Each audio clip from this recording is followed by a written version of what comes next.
Hello ladies and gentlemen, and welcome to a brand new cooking video here on the Titan Ted channel. Today we'll be taking a look at my recipe that I made up recently of mixed green vegetables, mozzarella and cheddar pasties. It's a fine little easy one to make, good for all you vegetarians out there, so let's see how we do it. As always, if you guys have any suggestions for future recipe videos, leave them in the comment section below. So firstly, you'll need one medium brown or white onion. First thing you'll need to do is you'll need to cut off the hairy bit here at the end. Then just take the peel off. The reason why I keep the root end on, and I've discussed this in other cooking videos before, is so that you can kind of hold the onion together while you're dicing it up, so it keeps a bit of stability, so it slips less and you reduce the risk of cutting your hands. Now we fast forward here to after I've peeled all of the skin off. You'll have to excuse me in the camera looking away now and again because I was watching highlights of a couple of Champions League matches while I was doing this. Perhaps not the safest thing while you're handling a very sharp knife, but as you can see there, I've kept the root bit of the onion intact. Now what I'm going to do is I'm going to use the knife to cut just right up to the root bit of the onion, lengthways, so to speak.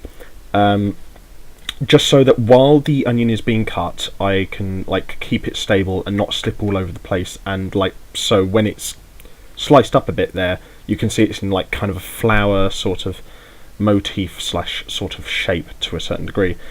Now, as you can see, I'm keeping my hand right on the root end of the bit while using the knife as sort of a lever to chop down, to dice it up. This really helps with efficiency of how to dice up the onion and to keep yourself from cutting yourself. Now we go on to the frying pan with a little bit of slightly preheated sunflower oil. We chuck the onions in there and then we do up a little bit of sea salt in there as well. We stir and then leave it for a wee bit.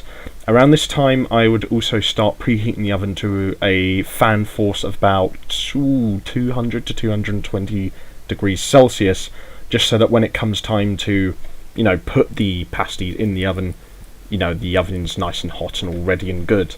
Now we move on to the broccoli. You'll need about 200 grams of this.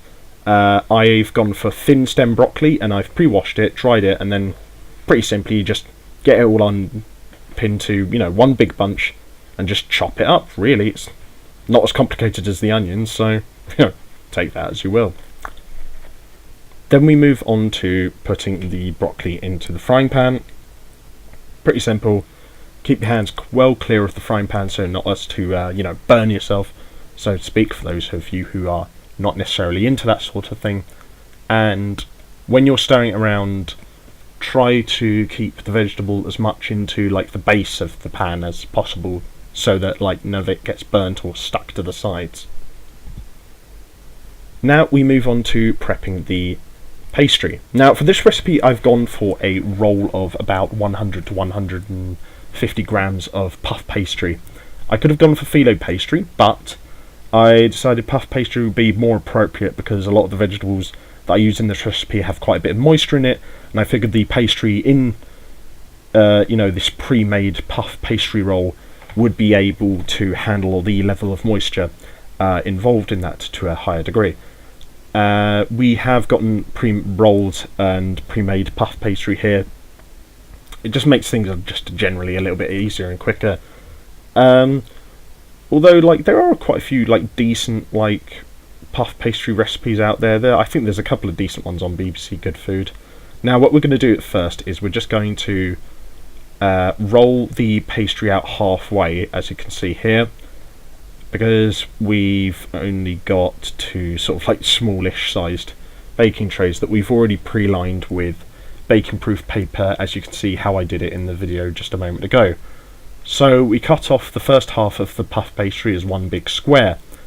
Now we just carefully lay it down, make sure it's all comfortable and well enclosed inside the confines of the baking tray, and then we get our cheese ready. Now we'll have, for this recipe, pre-grated cheddar cheese, preferably extra mature, and also some pre-grated mozzarella. I've gone for like the resealable bags so that I can use them later again in other recipes. Now, before we lay down some of the cheddar cheese, we'll take one corner of the pastry, and being extra careful with the knife, you slice it up to the opposite corner so that you slice the pastry into triangles. Now you lay it down very carefully again, and what we're then going to do is we're going to only cover just under half of the triangles with the cheddar cheese, so that when it comes to actually making the pasties, you can kind of fold over a bit more easily, like say when you're folding up a bed sheet or something like that. And when you're laying down the cheddar cheese as well, you want to leave about a centimetre between the actual cheese itself and like the edges of the pastry of the triangle in question, so that it doesn't like just spread and melt absolutely everywhere. You want it to be roughly about the same as about how I'm showing you here. Much more than that, and it would be just too difficult to close the pasty corner. Now we go back over to the vegetable mix in the frying pan. We add in a little bit more oil just in case things are starting to burn a little bit. If at this point you fancy it, you might want to throw in a bit of crushed garlic, but I foregoed that particular option here.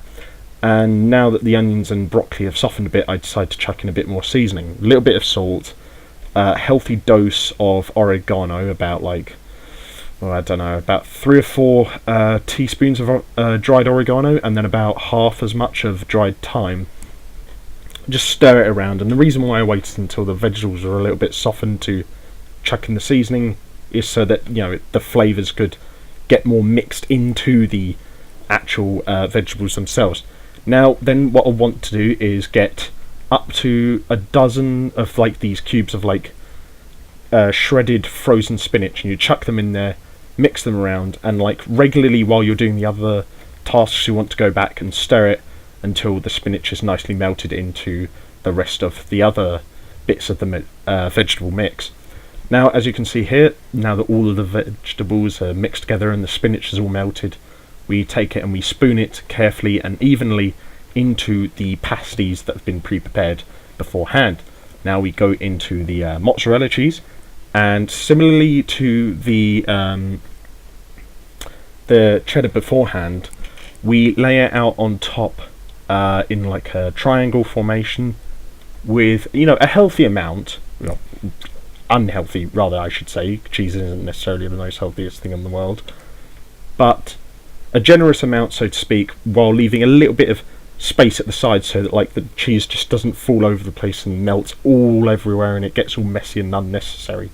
Now, after you've done that on both pasties, you want to fold it over and just gently press it down on each side.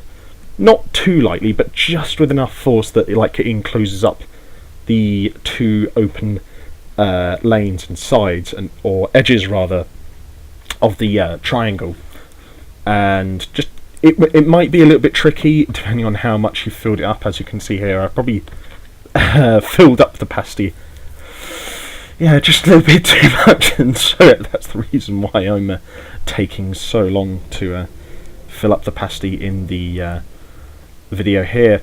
But try and be as careful as possible, and that's kind of why I said try not to overfill it or put too much cheese or whatever into the pasty, because then it will be just too difficult really to close it up.